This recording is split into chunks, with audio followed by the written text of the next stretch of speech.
I started out with typewriters, to mimeographs, to System 6, and then an IBM mainframe.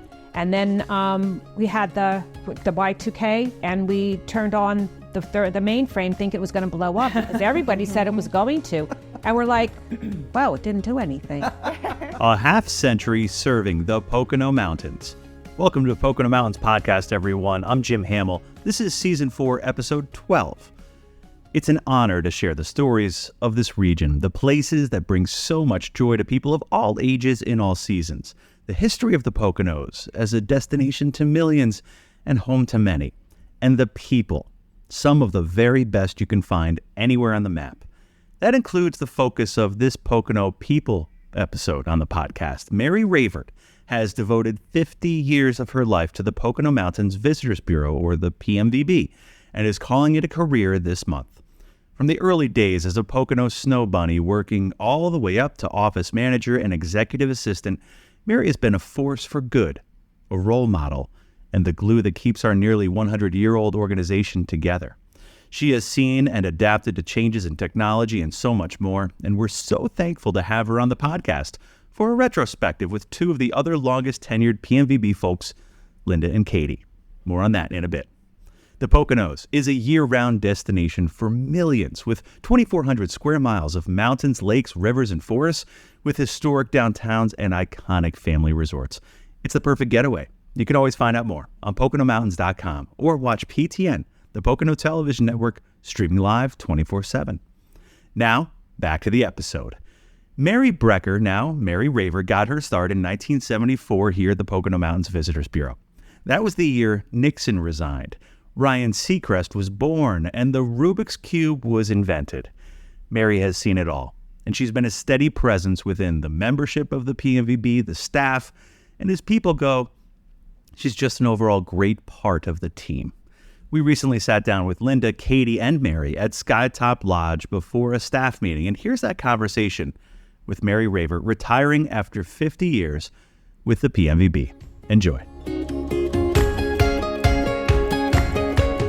I mean, there's no great way to start other than, welcome, and thanks for joining us here on the podcast. Not the pod, but the cast. Podcast, my very first one. Your very first and very first. Potentially your last, but maybe I not. sure Maybe hope this so. will launch your career, Mary. Your second career. You never know. You never know. Well, for those that don't know me, my name is Mary Ravert, and I have spent the last 50 years at the Pocono Mountains Visitors Bureau.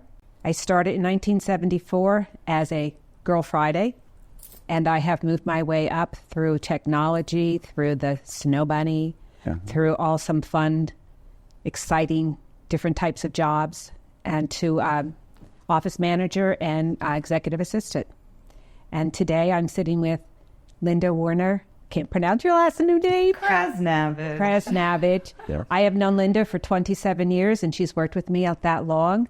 And Katie McKee, I've worked with her for 25 years this August. I actually hired her, and she never left. And ironically, she has now taken over my position. Big shoes to fill. Yeah. Big shoes. One thing I can say is going throughout these years with these two girls, their brilliant minds have gotten me through this. We've fought. And we've cried together. And Linda, at one point, I'll never forget it. Oh, I went up to her office, and she just looked at me and she said, Mary, I am professionally unhappy with you today. And that was the best anything anybody could have said as a coworker. Yeah. Because the 50 years I've worked there, there's so many employees that will not accept that you could be upset with them. Mm-hmm. But these two girls, I can be myself. We can work, we can fight, we can argue about something, but down in all, we're a team. Mm-hmm. It gets the work done, and we can go out of the office and have some fun. We're like family. It's like mom, sister, so you're very candid with each other every day. So I think that's where you can be upset at each other and say it, but then make up and move on. Oh, yeah. And you have to have that with a team, with an office. Mm-hmm. And if you can't, my only thing is if you cannot handle a person's personality and just accept them for who they are, then there's a door. Don't let it hit you in the back on the way out. Because, you have to bite the bullet. Like I have worked with 3 different bosses. Mr. U, which all 3 of us has worked with. Mm-hmm. Carl, which you bit your tongue. And we don't really remember much what happened in those 10 years. And then now we have Chris, who's a totally different type of boss. Right. And you might not have to like them, but they're doing their job. Mm-hmm. And I don't know what I was trying to say. Well, there goes my mind. Well, I'm a squirrel. When you look at that longevity, though, that you 3 kind of share, and Mary certainly doubles up on you guys here, right? Yeah. On the time spent here. You have seen the shift and the change and the long story. I've only been here 5 years tomorrow, but I also feel like coming in, we all benefit as newbies from you guys having that long range perspective about the Pocono Mountains history, the way you guys have adapted to the technological changes of today. So I think that's a testament to your commitment to the destination, but also to the organization and to the members and to your careers too. So it's been a rewarding career for each of you, but especially as you're heading out the door, you feel like you've, as we discussed yesterday, no stone left unturned. Oh, no. And every day, people ask me, how could you stay in a place so long? Well, every day is a challenge. Every day you have no idea what you're going to get into.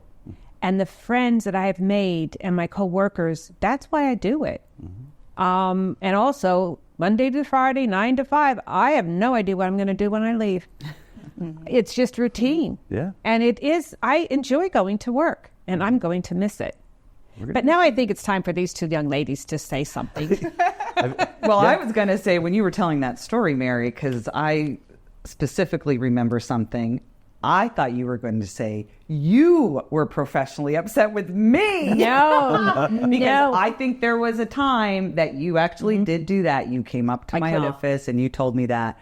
And I think I bit the bullet and I said, yep, I'm sorry for whatever I did. Yes. But we've been able to do that over the years. I'm curious if you know what your incident was about. Okay, what year was that?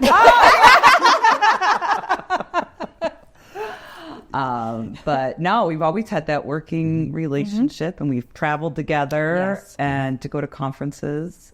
So you guys have seen a lot of Christmas parties, a lot of luncheons, a lot of the various, brand changes too, and all those. Oh, and the way the Poconos has grown tremendously. All the newer hotels, the water parks, it's the TV, PTN. Sure. Yeah. It's just amazing. Then I started out with typewriters, to mimeographs, to System 6, and then an IBM mainframe. And then we had the Y2K. Yeah. Matilda and I came in the next day, and we turned on the mainframe, think it was going to blow up because everybody said it was going to. And we're like, well, it didn't do anything. It turned on. We were so disappointed. Yeah, right. And back in that day, we were all self-taught. Mm-hmm. I did some college courses, but we learned, Linda can contest, and even Katie, we learned and we built the CRM the way we needed to be, because we're so different than any other destination. Right. Everything we did is customized. They're hands-on with everything, from stuffing travel guides to typing up on a typewriter names to print out stick on travel guides, just like the evolution of the Pocono Mountains Visitors Bureau. Mailing leads to members. Yes. So many of the things that Mary and us have also seen from the beginning, so many of the employees here don't even know ever happened. They couldn't fathom it. No. Were you a switchboard operator or a call center? Call center. Yeah, I ran a call center. Katie was involved with that. Chris's office. There was 6 employees. Really? We had 6 employees in there, and we took hundreds. Very long table, high top table that you stuffed travel guides and then sorted them by zip code, and then you had to bind them and take them to the post office every day. It was where 500 guides a machine was. The analog era. And the 800 number would never stop ringing. We were on TV. And when we were on TV, we had to work until 9 o'clock at night to answer those calls because they would call the 800 number.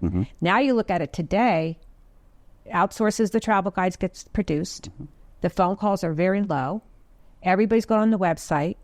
Everything is done electronically. And it's just amazing. That gives you much more time to work on other things. But back in the day, everything was manual. Yeah, 100 phone calls a day. Yep. Oh, yeah. Help plan my vacation. Where do I stay? What can I... Basically planning an itinerary on the phone for anybody visiting. Yeah. To now it's right here on your mobile device in your hand, and they can do it. It's self-contained. Yeah. And you've got all those changes over the years, like digitally, the things that now we do that we never did before at the PMVB. The one thing that remained the same is, even talking before we hit record, you guys are still working on the service to the members and figuring out how we get Jim Thorpe, the right thing. And that's kind of like both from where you guys sit. And I think we can recognize this in our organization. We're all leaders in our own right, but we're also like teammates too. So we're putting that service to the membership ahead of all else. Absolutely. And the members are a priority. We're there to please them, to service them. And even sometimes on weekends or at nights, we get a phone call to each other or a text to each other asking about something. It's work. Even though we're friends, it's because we're thinking of something and, oh my God. And then just this quick text it just so that you don't forget to do it. There's many nights I'm sitting there, I wake up and it's like, I send myself a ringer, like an alarm, and it says, talk to Linda about such and such. Oh, I got it, blah, blah, blah. And it's like, it's your life. After even 25 years, your life is the Bureau. It's natural. It's natural. Yeah. And it's okay. Yeah. It's just who we are and brought up in a different era. And you've also been fortunate to work, or maybe less than fortunate to work with your husband at times. Michael Ravert. Well, that was when he first started working with us, because he had the transplant and so forth, so he could work part-time. And they did not have him work under me. No way. No way. And then he started doing the travel shows. Sure. And they were so much fun at that point that I started doing them with him and with Adrian and with Gail. And they were so much fun. And we were out there, New York Times, we were in Washington, D.C., and that's how we would advertise for the Poconos. Now, of course, it's the PTN. It's totally different. It's the TV advertisements, the billboards.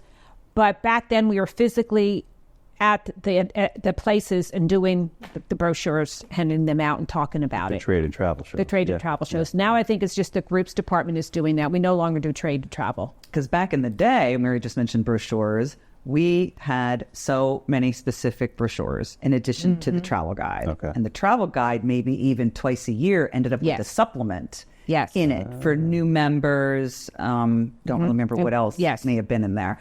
But all of our committees, we had a campground, bed and breakfast, attractions. Northeast Discovery Map. We had like 7. We had a coupon booklet that all got stuffed into those, those inserts got stuffed into a travel guide that got stuffed and mailed out.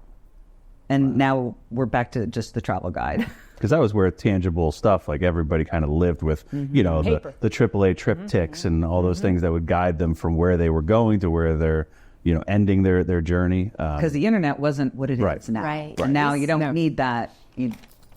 We still get a lot of people that do want like that attraction map or the Northeast Outdoor Discovery Map, which I thought was great. It was like all hiking and biking. So you do get those on occasion, but it's all digital.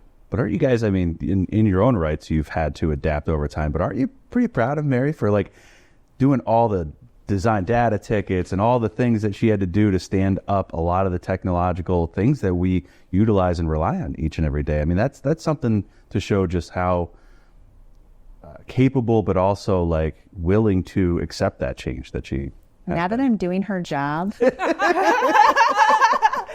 I bow down to her. I bow to her because it's a lot, and she put a lot on her shoulders. So I give her like air high fives all day. Thank you. It's a lot. I have said for years and years, Mary has worn so many hats. Her title may be this, but no, that's not what Mary does.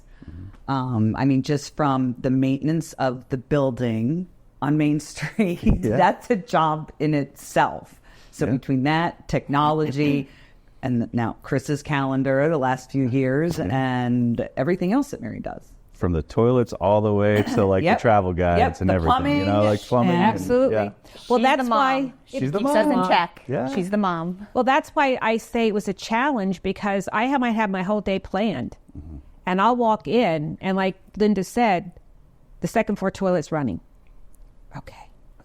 And then I have to determine if I can fix it, or I have to call the plumber and how bad it is.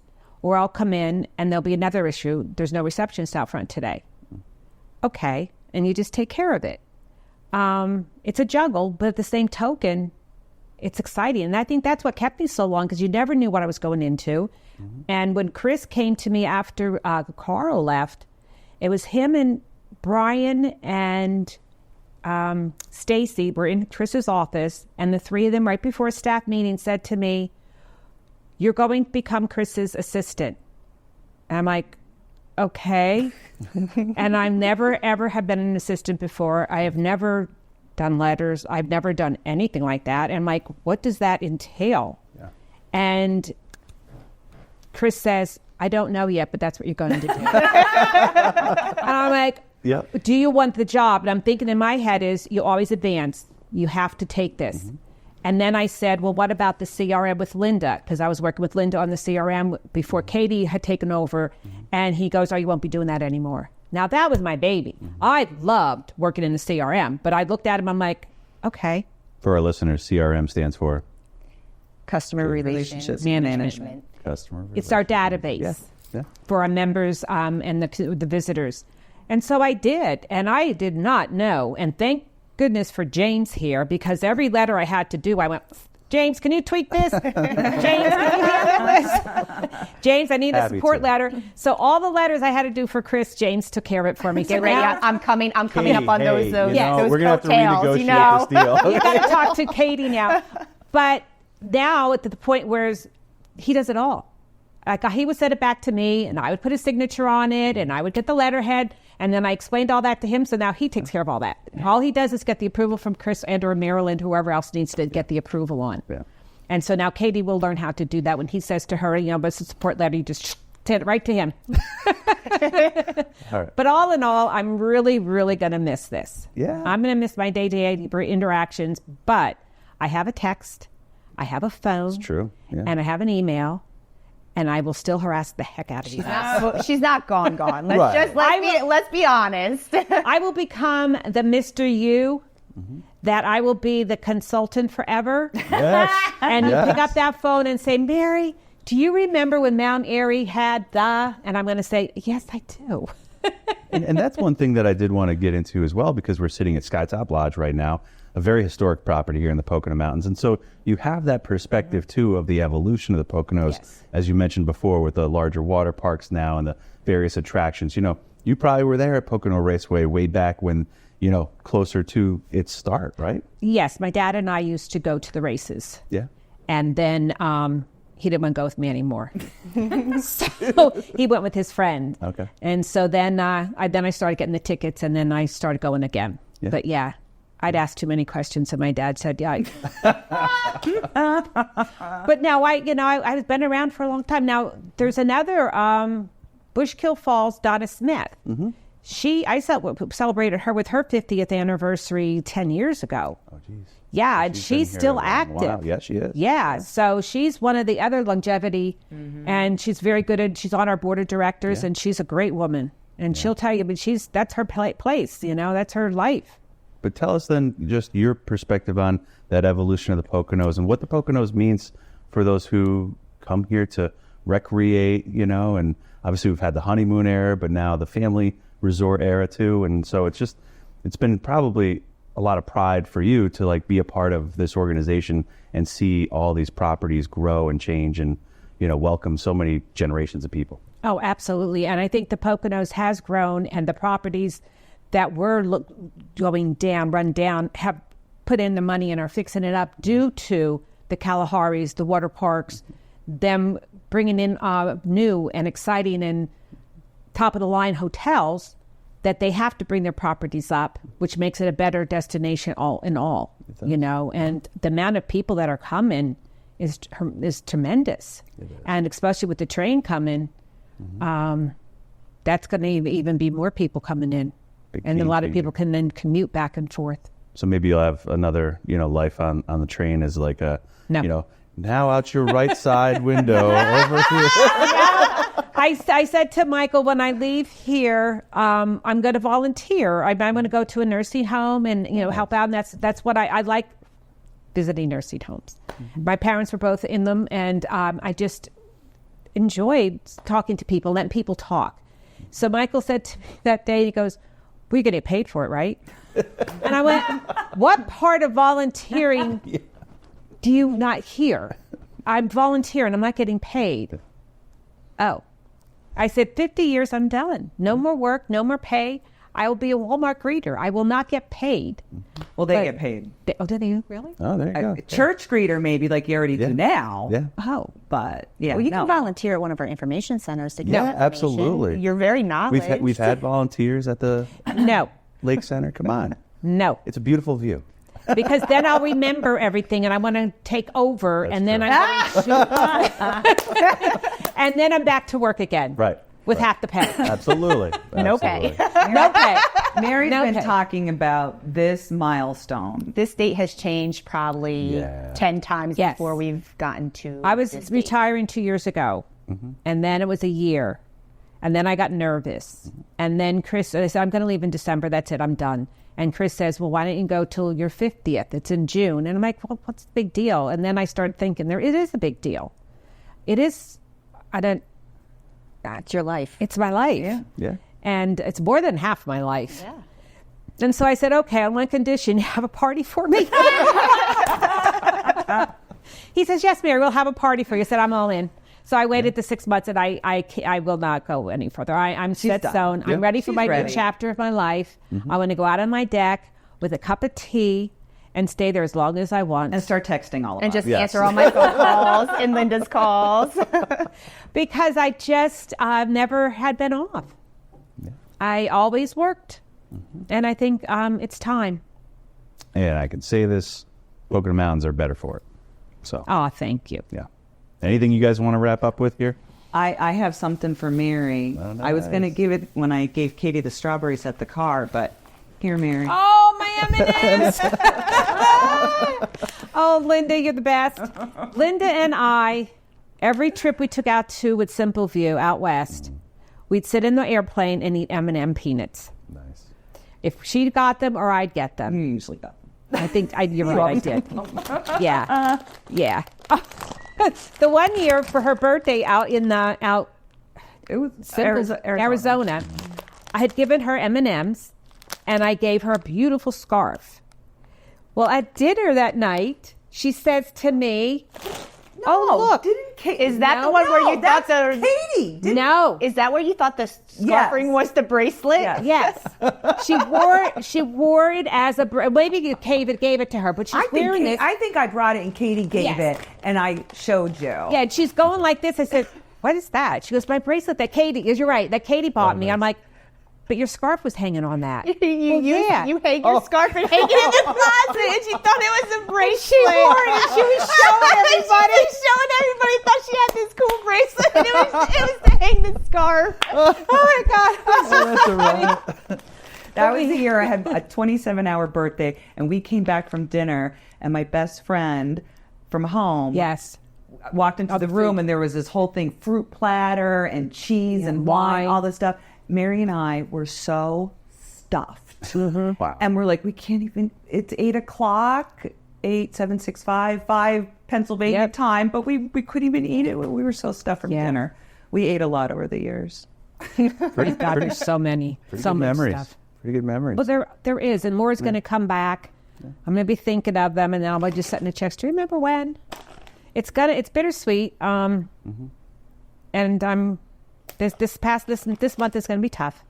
I've already sat with Katie, and I started crying. Yeah, we cry. I'll cry now, but we cry. I did take everything out of my office, 3 weeks ago. Took all my paintings down, everything out. She came in. I said, "It's yours." And she goes, "You don't have." I said, "I have to do it now because if I wait till I'm later, it'll be harder for me to leave." Yeah. So now I go in there, and it is her office. It's not my office. Well, she hasn't put all the stuff up yet, and I'm okay with it. Yeah. I think I'm actually going to be fine leaving. And then maybe a couple of weeks later, it's going to hit. She'll say this until Yeah. the day after her party. Yeah. Right. I know that day's going When to be she shows up for work. Yeah. Yeah. It's going to be tough. But they're helping me through it. Good stuff. Day by day. Well, congratulations. Thank you. Off you ride into the sunset. Yes. And we appreciate you joining us on the podcast. On the Mary's pod? pod. On the On pod. the pod. Mary's pod. I like that. Yay, Mary.